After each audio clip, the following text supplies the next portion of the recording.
I got crowned last year in February, I mean, no one saw it coming, but we, immediately stepped into a lockdown, and everything that I planned for the entire year came crashing. I'm sure I'm not alone, but one thing that I've really learned during my entire journey is that it's brought a lot of humility into the entire process, and it showed me what this platform really is and what kind of work you can do, because I'm a 22-year-old, and there was a lot of things that I planned, but I never knew how to do it. And to just see how I could surpass all the limitations and really reach out to people and get the work done, it was very inspiring for me. Absolutely, I feel like it was very challenging. It really tested me to a point that even I got COVID during the entire process, very close to the pageant. And I felt at that moment I was in a mess, because it was very close to pageant. There were a lot of things to do, but I feel like I built that resilience and even that positive outlook to the entire journey that it's had.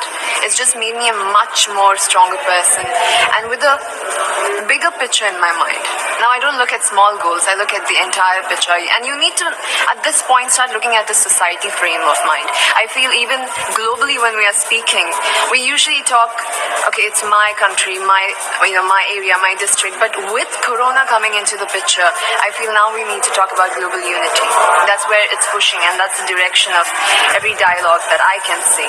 So I feel that's something that I learned during my process, and that's something I would want to translate into my work. I've seen a lot before coming here. Even when I talk about it, I get goosebumps, because I've seen mass cremations, I've seen people lying out of the hospitals, and it's a very difficult situation to be in and to just witness people suffer. But the source of strength that I have comes to me from the people, because I've also witnessed the young people getting together and using social media like Instagram, Facebook to really reach out to each other and to help help each other with oxygen cylinders. First of all, I would be grateful to them for supporting me, especially during this time. It's very emotional, because when they're going through this crisis, they still made sure I got here. They still made sure I was fine, I got here, and they're sending love. I have so many people, young people that have gotten the virus, and they're still sending me messages like, do it, you can do it, you're doing so great. And I feel it's when people support you during their difficult times, you can see the love really shining, and that's the kind of blessing that I've got this time.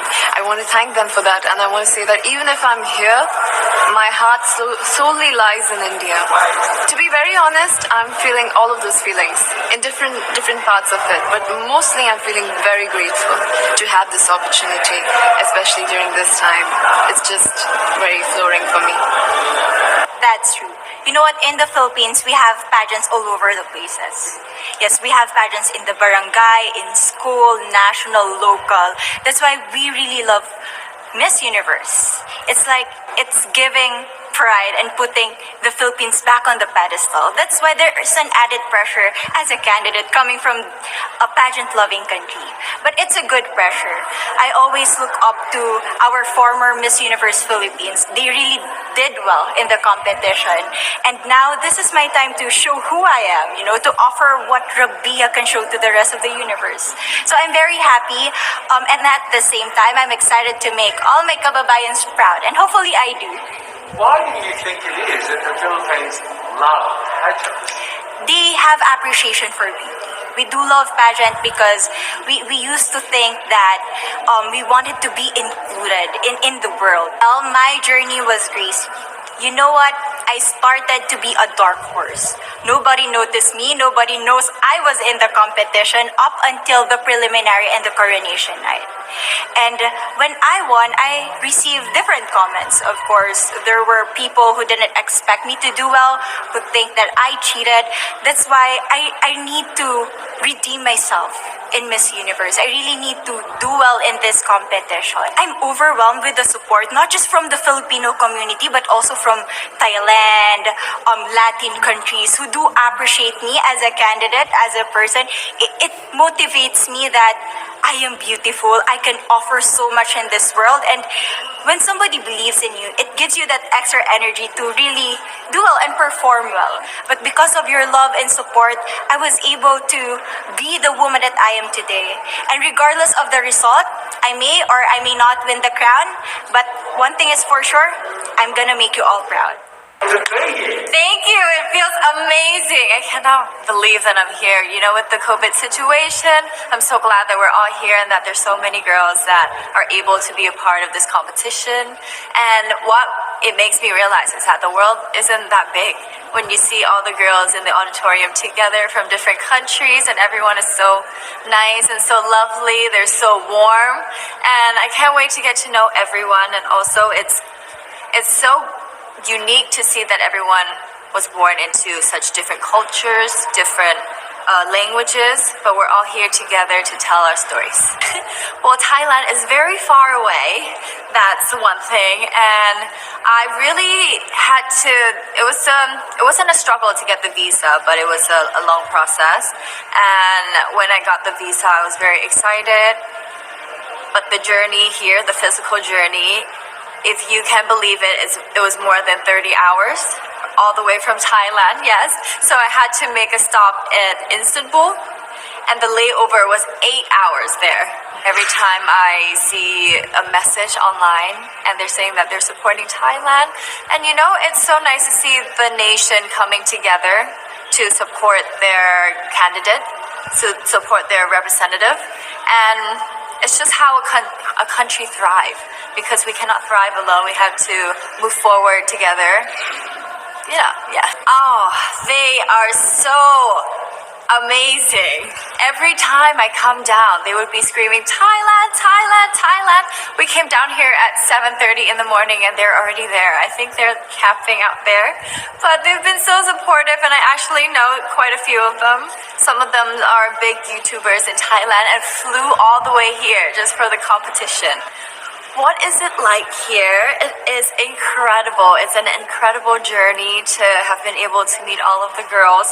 Because you know, when you know of each other online and you've been messaging, you're on WhatsApp, there's a WhatsApp group, you've been talking, but then to actually come here and meet them in reality, it's just a whole different feeling. And it's just so nice to get to know them better and to know their stories, because each of them are so inspiring and they're so empowering, and they have different stories that make them the woman that they are today. And I think it's just unique to get. One day I want to be the first Miss Universe from Indonesia. It was like 5 years old, but then I say to myself, it means that nobody is gonna be the winner of Miss Universe from Indonesia if I pray like that, right? Because I was saying like the first, but then it turns out until right now nobody has become the Miss Universe from Indonesia. So I hope what I pray it comes true. To be honest, since I was a kid, it was thinking about only princess things, right? I'm not lying, I'm not naive, but since I grow up, it becomes more than just a crown. It becomes more than just someone who's famous. But you have a voice. You have a voice that it's really meaningful to everyone, to inspire others. That you have a value that you can work on to inspire them to work together with you. Especially I have my cause that is Senyum Desa or Smiling Village, which is we are focusing to help those people in remote areas because they are living in different quality with us, right? Especially Indonesia is a developing country. So it was started in 2017 as a student. Together with my friend, we started to do the charity. But when we think it's not only gonna be like this, you know, because we want more and more. So we need to make it formal, legally. So we made it as organization in Indonesia. And after I won the competition, from only 20 people or 30 people, it becomes 800 people around Indonesia. So we open national recruitment, and every time we visit to the charity, we open the libraries. The fun moment, you know, I met amazing people. More and more every day. I learned things that I never know. I even learned how to do my own hair. I I want to do my makeup that is more correctly and perfectly my nails too. Like, come on, right? So I become more independent right now. I become more cheerful. Like, I always talk to people. Great. Yes, that's true. Because, you know, people before don't trust me that I cannot speak in English. Now, here I am. So nothing is impossible. That is also my hashtag that I always share since 2017. My first pageant in Indonesia for Go to Miss Universe when I was 19 years old. So this is my second. It feels like a dream come true, for real. Because this is every woman's dreams in the world, you know, to represent their country, to meet all the beautiful ladies, to share their cause, because they are not only a woman that is beautiful and pretty, tall, but they have the confidence, they have the cause to fight for and to work together with the world.